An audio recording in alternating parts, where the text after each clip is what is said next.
We're at the back of a tour bus driving around Newark in search of Philip Roth.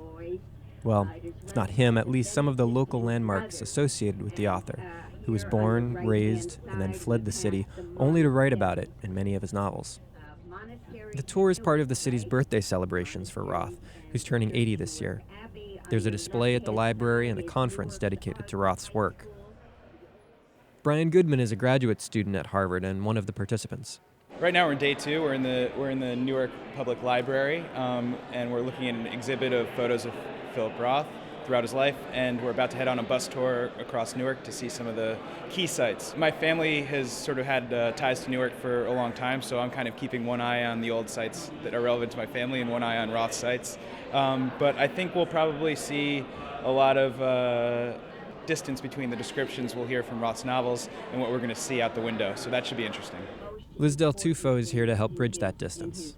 She's one of the event organizers and is standing at the head of the bus. She points out the monuments, the homes, and the parks that all appear in Roth's work, like Goodbye Columbus, Portnoy's Complaint, and The Plot Against America.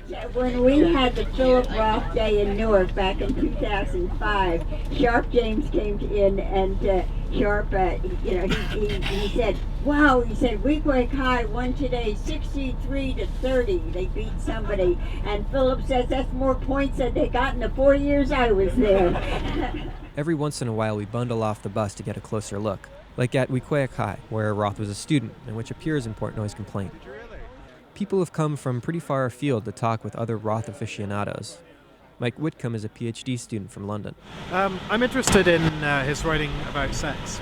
Kind of the obvious thing in a way, but people don't talk about it enough. I've only seen Newark from the window of an Amtrak train before, so it's weird. I looked this up on Google Maps, and it still doesn't give you the full impression. So it's been fascinating to see it up close and personal.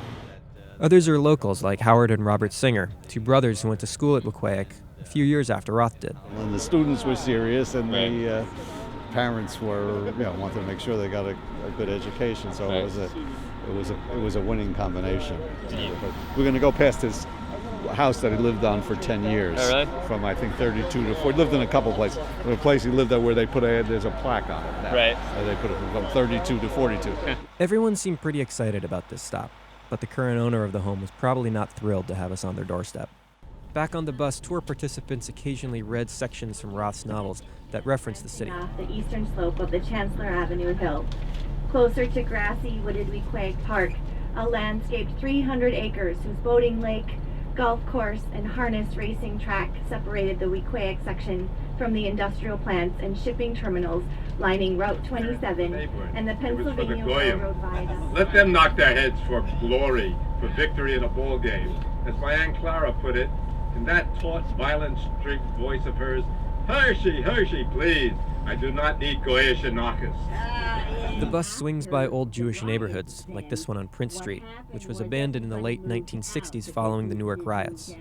Many of the sights from the bus inevitably reference the riots and the white flight that followed, like this Methodist church, which was once a synagogue, and the high-rise housing projects that were mostly built after Roth had left the city. Trying to navigate the distance between Roth's fictional version of Newark and the contemporary reality is a difficult challenge, and it's especially difficult to do from a bus window. Uncomfortable questions about race and class in contemporary Newark went undiscussed for most of the tour.